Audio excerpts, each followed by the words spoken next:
Momento delicado esse. Estamos passando por um momento bem delicado agora em abril. Meu nome é Sérgio Seixas, do Grupo Terra de Rudá. Agora, dia 10 de abril, a gente viveu a conjunção de Marte, Saturno em Peixes. No dia 20, nós vamos viver a conjunção Júpiter, Urano em Touro. E no dia 29, o Marte, conjunção Netuno em Peixes. Primeiro, conjunção é um aspecto de angulação muito próximo de 0 graus. É como se esses planetas, para quem está aqui no planeta Terra, numa visão antropocêntrica, numa visão geocêntrica, a impressão que se tem é que a conjunção, os planetas estão bem juntinhos. Astronomicamente eles não se encontram, mas a nível de referência de órbita, assim, para quem olha, eles estão cônjuges, eles estão casados, eles estão unidos, eles estão potencializados. Se a gente faz uma digressão aqui, pegando o planeta Marte, por exemplo, o deus da guerra, né?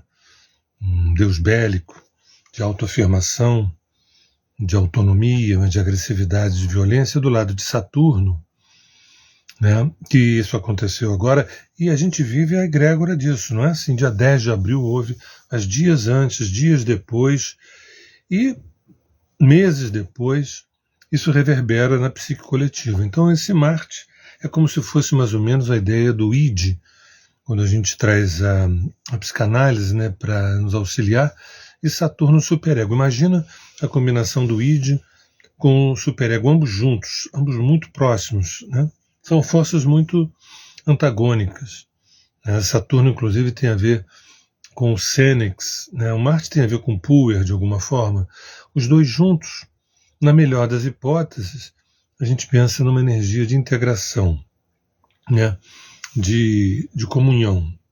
E isso certamente acontece para muita gente, mas para o nível consciencial do planeta Terra, para a faixa etária emocional de nós, humanos aqui no planeta Terra, a gente não tem essa expectativa fantasiosa de que essa é uma conjunção que vai ajudar a maioria das pessoas a viver uma integração entre essas duas forças, o Puer e o Sênex, né? Ou, de alguma forma,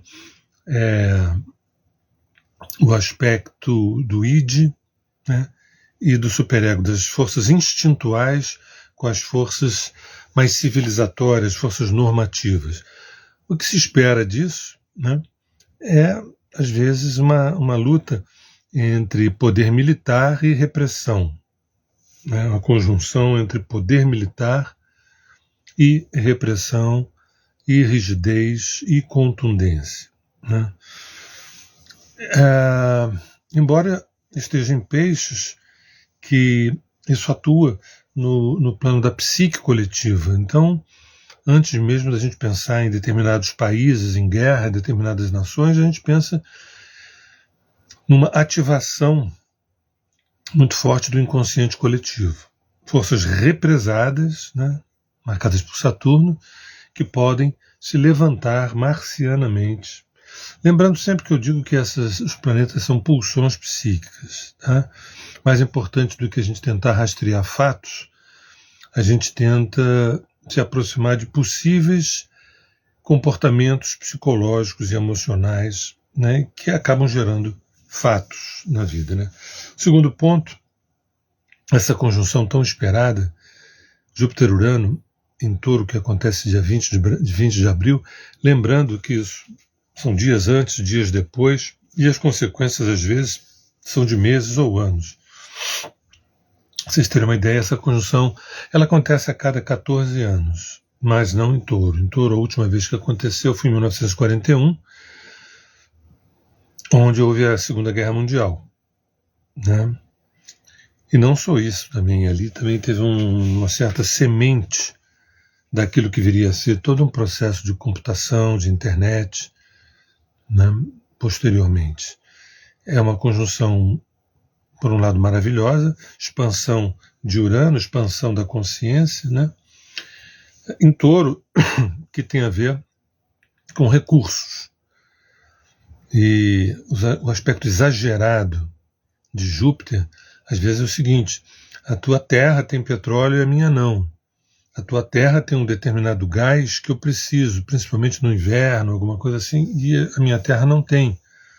A minha Terra tem certas a tua Terra tem certas commodities que a minha não tem.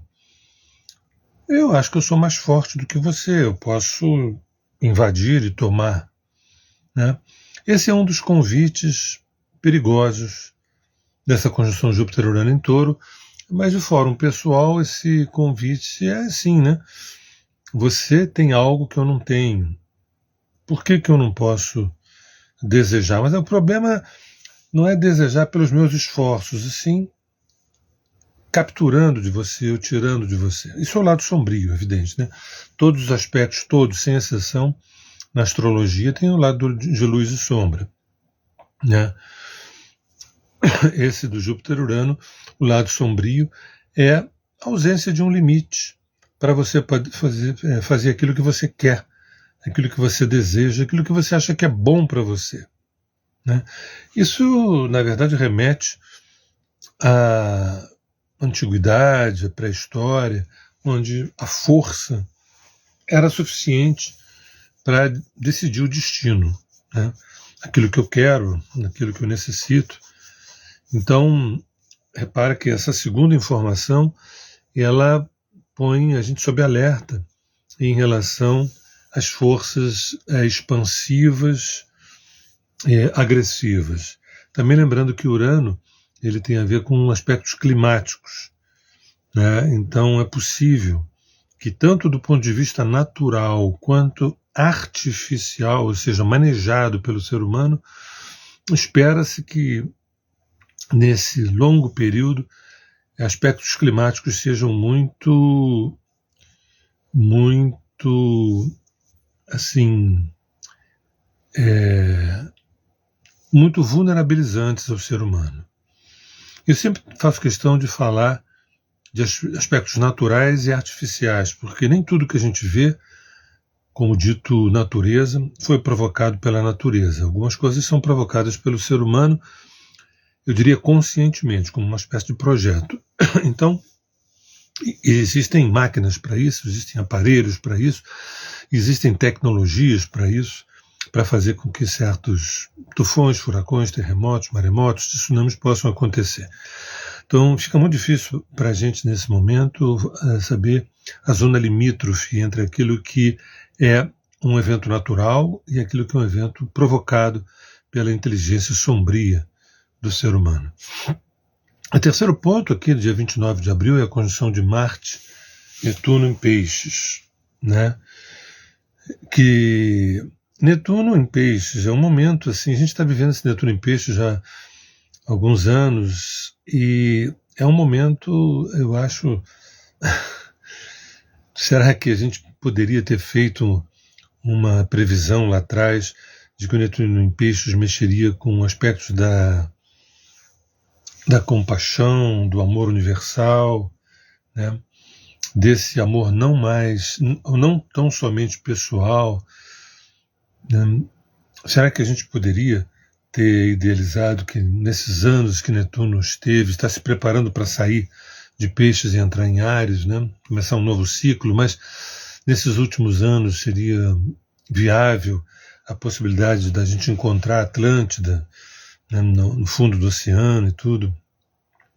Então isso tudo permeia o nosso imaginário. Esse Marte, conjunção Netuno também, imagina de novo o Deus da guerra, copulando, né, transando, abraçando, beijando, ou brigando, ou lutando, né, ou tendo um embate físico com o Netuno, que é o senhor dos mares, da psique coletiva. E repara que se a gente vai fazendo uma costura entre esses três aspectos, quais sejam Marte conjunção Saturno, Júpiter conjunção Urano e Marte conjunção Netuno, tudo em abril, a gente focaliza numa psique coletiva muito atuada, muito ativada, muito excitada, muito estimulada. Psique coletiva. Vamos entender um pouco o que é isso. A psique coletiva, a alma coletiva, ela tem várias camadas e tem várias demandas. Ali a gente tem recursos e a gente tem recalques.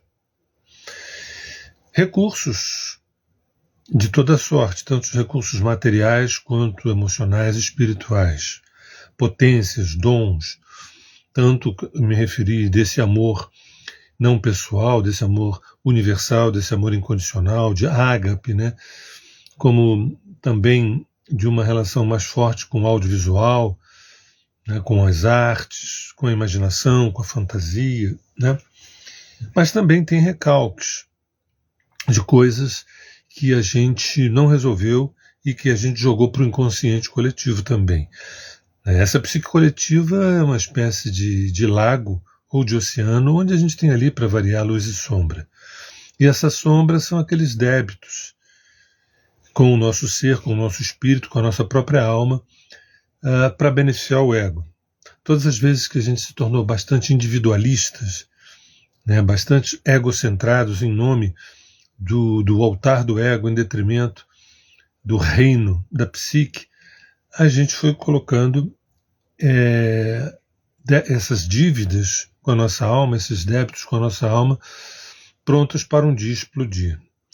E às vezes a gente não entende por que certos países entram em guerra, por que certas pessoas explodem, entre aspas, do nada, por que certas coisas aparentemente inexplicáveis ocorrem que são tão violentas, tão agressivas. Às vezes a gente não entende por que um jovem entra, ou um adulto entra com uma metralhadora numa escola e atira nas crianças. Ou porque um amante movido por ciúmes mata uma mulher, né? Isso é fácil dizer que aquele fulano tinha problemas mentais.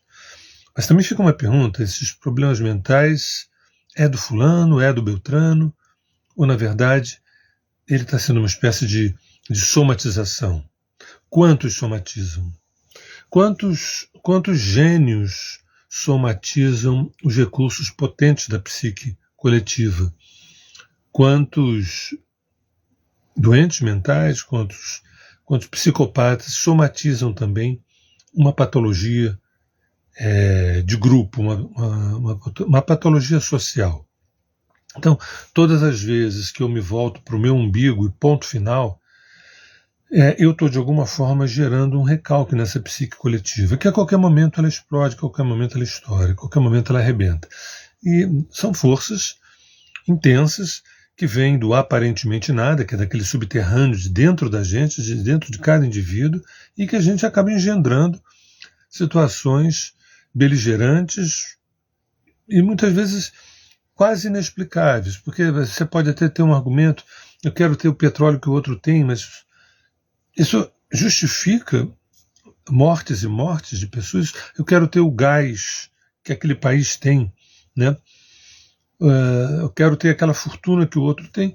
Isso é como se institucionalmente legitimasse o fato de você estar na rua e querer o carro que o outro tem, você chega, arranca o cara do carro, monta no carro e vai embora.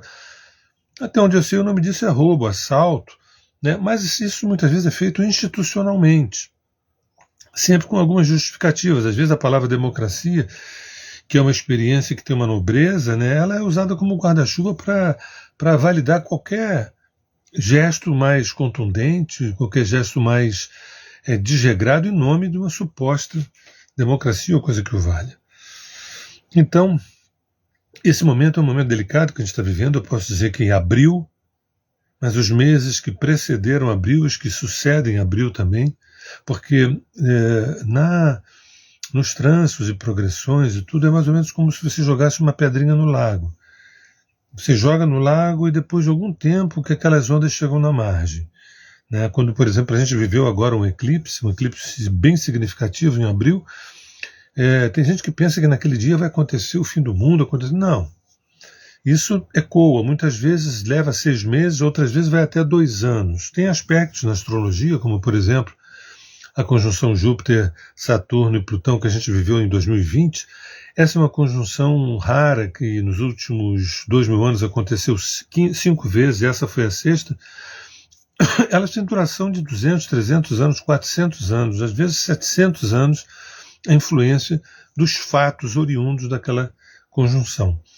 Então, quando eu me refiro a abril, que é esse momento delicado dessas 3 conjunções, né? Cronologicamente, Marte conjunção Saturno em Peixes, Júpiter conjunção Urano em Touro e Marte conjunção Netuno em Peixes, respectivamente dia 10, dia 20, dia 29, eu não quero focar tão somente no mês de abril, mas dizer que nós estamos, e aí eu me refiro assim, né, peço, sugiro, né, aconselho que as pessoas dentro de suas casas sejam um pouco mais ponderadas, equilibradas, pensem 2, 3, 4 vezes antes de agir, porque o caldo está esquentando, o caldo está forte. Não se surpreendam se amanhã, nos jornais, a gente começar a ver coisas de uma contundência, né, e a onda cresce e parece que a turma vai junto, né?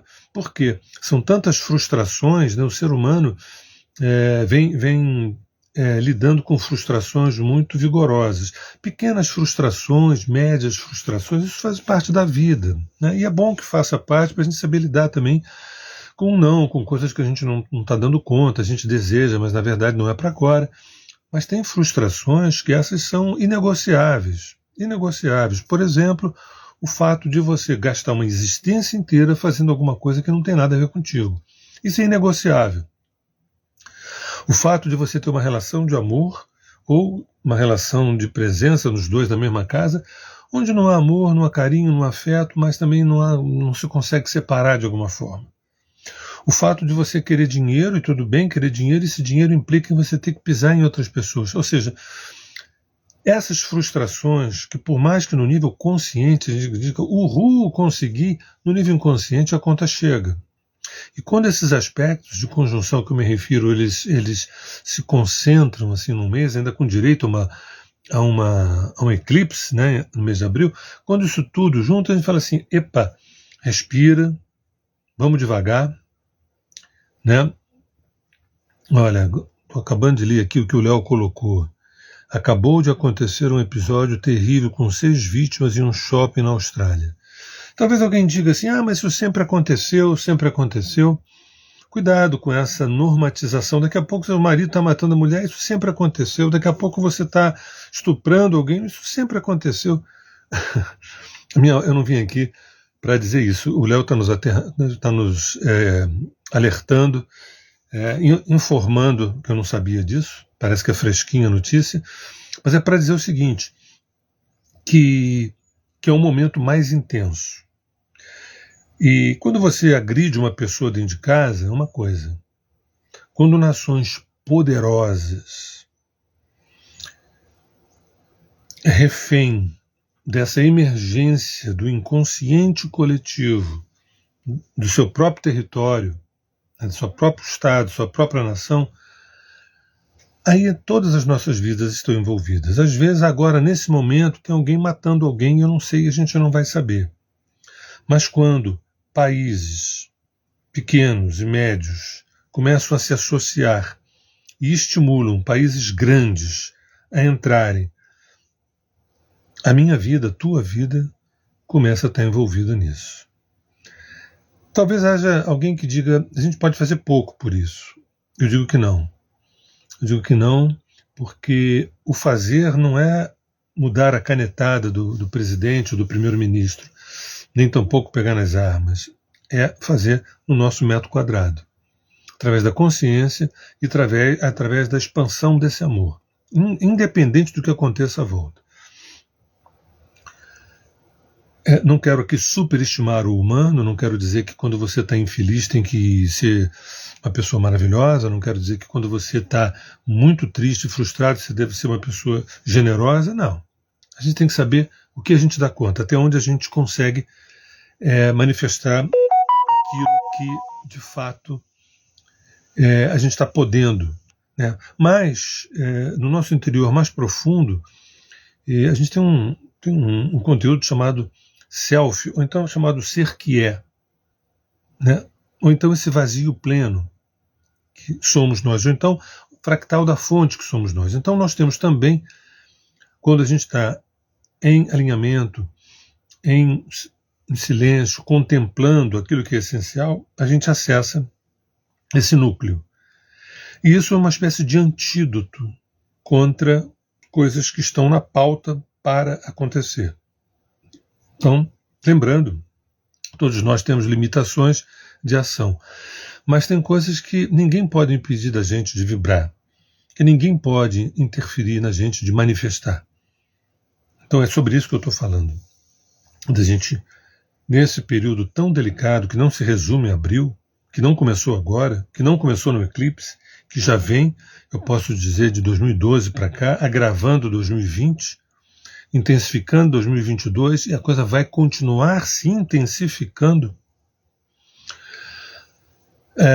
Não para sempre, evidente, nada é para sempre, né? Tem um momento que a curva vira, né? Assim como foi também na pandemia, que a coisa foi piorando, daqui a pouco a coisa reverteu. Isso sempre acontece. Então, aperta o cinto, né?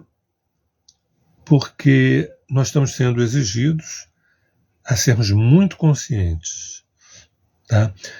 Eu prefiro falar de consciência do que falar de amor. Porque às vezes a pessoa não está conseguindo dar amor, mas pode tentar ser mais consciente do que está acontecendo. E ser mais consciente não é terceirizar a sua opinião, não é pegar carona na convicção alheia.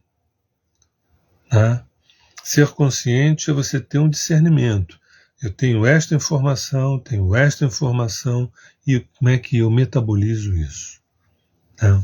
Bem, é isso. Meu nome é Sérgio Seixas, faço parte do coletivo Terra de Rudá e estou aqui mais uma vez para lembrar que esse mês de abril parece em 2024, né, ele parece um epicentro de coisas que estão vindo, coisas que virão densas no âmbito pessoal, social, no âmbito coletivo, né? Então,